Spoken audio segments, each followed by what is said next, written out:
অন্যদিকে স্কুলে নেই শিক্ষক, লাটে উঠতে বসেছে পড়াশোনা। 5 বছর ধরে একজন শিক্ষকই চালাচ্ছেন স্কুল। এছাড়া আর কোনো শিক্ষক নেই স্কুলে। করুণ দশা গোসাইগাঁওয়ের বাংটিঝোড়া এইম স্কুলের। স্কুলটির দুই ভাগ, একটি অসমিয়া ও অপরটি বোড়ো মাধ্যম। স্কুলটির বোড়ো মাধ্যমেরও একই অবস্থা। এ বিষয়ে আরও বিস্তারিতভাবে তুলে ধরছেন আমাদের প্রতিনিধি গোপাল চন্দ্র রায় তার এক বিশেষ প্রতিবেদনে। এই মুহূৰ্তত মই উপস্থিত আছো কুসুমবিল বাংটিঝৰা এম ই স্কুল। আজি আমি দেখাম বিশেষ এখন বিদ্যালয়, যি বিদ্যালয়খনত 107 গৰাকীকৈ ছাত্ৰ ছাত্ৰী আছে আৰু এটা এম ই স্কুলত দুটাকৈ মাধ্যম, এটা বড়ো মাধ্যম আৰু এটা অসমীয়া মাধ্যম, দুটাকৈ মাধ্যমৰ যি ছাত্ৰ ছাত্ৰীৰ সংখ্যা 107 গৰাকী, কিন্তু শিক্ষক আছে বড়ো মাধ্যমত আছে 3 গৰাকী আৰু অসমীয়া মাধ্যমত আছে এজন শিক্ষক।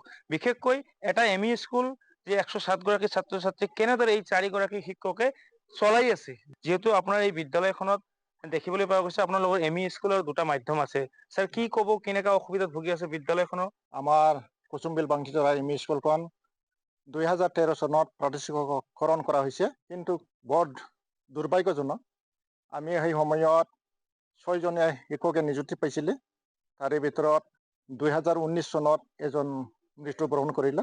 তাৰপাছত এজন হেডমাষ্টাৰ আছিলে, তেওঁ 2022 চনত অৱসৰ গ্ৰহণ প্ৰাপ্ত কৰিলে। সায়েন্স টিচাৰ আছে, সায়েন্স টিচাৰ নাই, মেথছৰ মেথছ টিচাৰ নাই।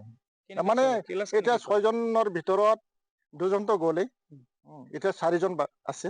4জন শিক্ষকে, 3জন শিক্ষক বড়ো মিডিয়ামৰ আৰু এজন শিক্ষক অসমীয়া মিডিয়াম।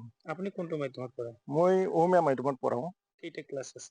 3টা ক্লাছ আছে, কিন্তু কেনেকা এটা ক্লাছত ল'লে দুটা ক্লাছটো এনে থ'ব লগা হয়। শিক্ষকটো কমেও আমাক 6টা বিষয়ত 6জনকৈ লাগিব, তেতিয়াই আমি ভালকৈ শিক্ষা দিব পাৰিম। আপোনাৰ পৰিপূৰ্ণ শিক্ষক হ'বলৈ কেইজন লাগিব আপোনাৰ বোৰ্ড মিডিয়াম হিচাপে? বোৰ্ড মিডিয়াম হিচাপত আমি 6জন 12জন শিক্ষক লাগিব। স্কুলৰ দুৰৱস্থা আৰু শিক্ষকৰ নাটনি সেইটো জনাই চব আছো। জনাইছে, হয়, কিন্তু তাৰমানে একো কাৰ্যকৰী নহ'ল। একো পোৱা তাৰমানে নাই। আৰু প্ৰত্যেক বছৰে আমি ডাটা দি থাকোঁ কিন্তু বিল্ডিঙৰ কাৰণে আৰু শিক্ষকৰ কাৰণে, কিন্তু একো কাম নহ'ল। সেইকাৰণে আমি আজি আপোনালোকৰ মাধ্যমেৰে এইটো জনাব বিচাৰোঁ যে, বা চৰকাৰক আহ্বান কৰিব বিচাৰিছোঁ যে, আমাৰ এই স্কুলখনক বিল্ডিঙৰ লগতে আৰু আমাক শিক্ষা দান কৰিবৰ কাৰণে যথেষ্ট পৰিমাণৰ যাতে শিক্ষক নিযুক্তি কৰি দিয়ে। কি আহ্বান আজি আমি এটি ক'ব বিচাৰো যে আজি আমাৰ দুৰ্ভাগ্য, আমাৰ বিল্ডিং 1 নম্বৰ বিল্ডিং লাগে আৰু আমাৰ 2 নম্বৰত শিক্ষক লাগিব। কিয়নো আমাৰ স্কুলত যেনিবা বড়ো মিডিয়ামত 3জন ছাৰ আছে আৰু আমাৰ অসমীয়া মিডিয়ামত খালি এজনহে। কিন্তু আমি 3 বছৰ হৈ আছো, ইয়াতে আহি আছো, আমাৰ হিন্দী টিচাৰক আমি সহায় কৰি আছো আৰু কি। হয়, আচলতে উল্লেখ কৰিব লাগিব আজিৰ দিনতো যি শিক্ষাৰ উন্নয়নৰ ক্ষেত্ৰত চৰকাৰে বিভিন্ন সময়ত ঢাক ঢোল বজাই থাকে, ঠিক তেনে সময়তে যি কচুগাঁও শিক্ষাখণ্ড আছে, সেই কচুগাঁও শিক্ষাখণ্ডৰ এই এখন বিদ্যালয়, যি বিদ্যালয়খনে দেখিলে আচলতে শিক্ষাৰ উন্নয়নৰ প্ৰকৃত স্বৰূপটো ওলাই পৰে। বিশেষকৈ ক'ব লাগিব যে এম ই স্কুলৰ যি বোৰ্ড মিডিয়ামত বড়ো আৰু অসমীয়া মাধ্যমত 12 গৰাকীকৈ শিক্ষকৰ দৰকাৰ আছে। তেনে সময়ত দেখিবলৈ পোৱা গৈছে বড়ো মাধ্যমত 3 গৰাকী শিক্ষক আৰু অসমীয়া মাধ্যমৰ এজন হিন্দী শিক্ষকে চলাই আছে যে 3টাকৈ শ্ৰেণী কাৰ্যৰ।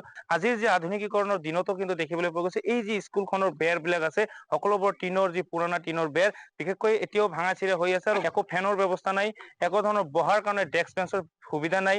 ইয়াত যি ব্লেকবোৰ্ডলৈকে ইমান ভাল নহয়। তো ক'ব লাগিব যে চৰকাৰী বিদ্যালয় এখনৰ এনে এক দৃশ্যই আচলতে যে শিক্ষাৰ যি মানদণ্ড আচলতে গোসাইগাঁও তথা কচুগাঁও শিক্ষাখণ্ডৰ যি মানদণ্ড, এয়াই কিন্তু উন্নয়ন বুলি কোনেও ধৰিব পৰা নাই। বিশেষকৈ শিক্ষাৰ উন্নয়নৰ ক্ষেত্ৰত আৰু যথেষ্ট এই স্কুলৰ যি পৰিচালনা সমিতিৰ সভাপতি গৰাকীয়ে কিন্তু সহযোগ কৰি আছে শিক্ষাৰ ক্ষেত্ৰত।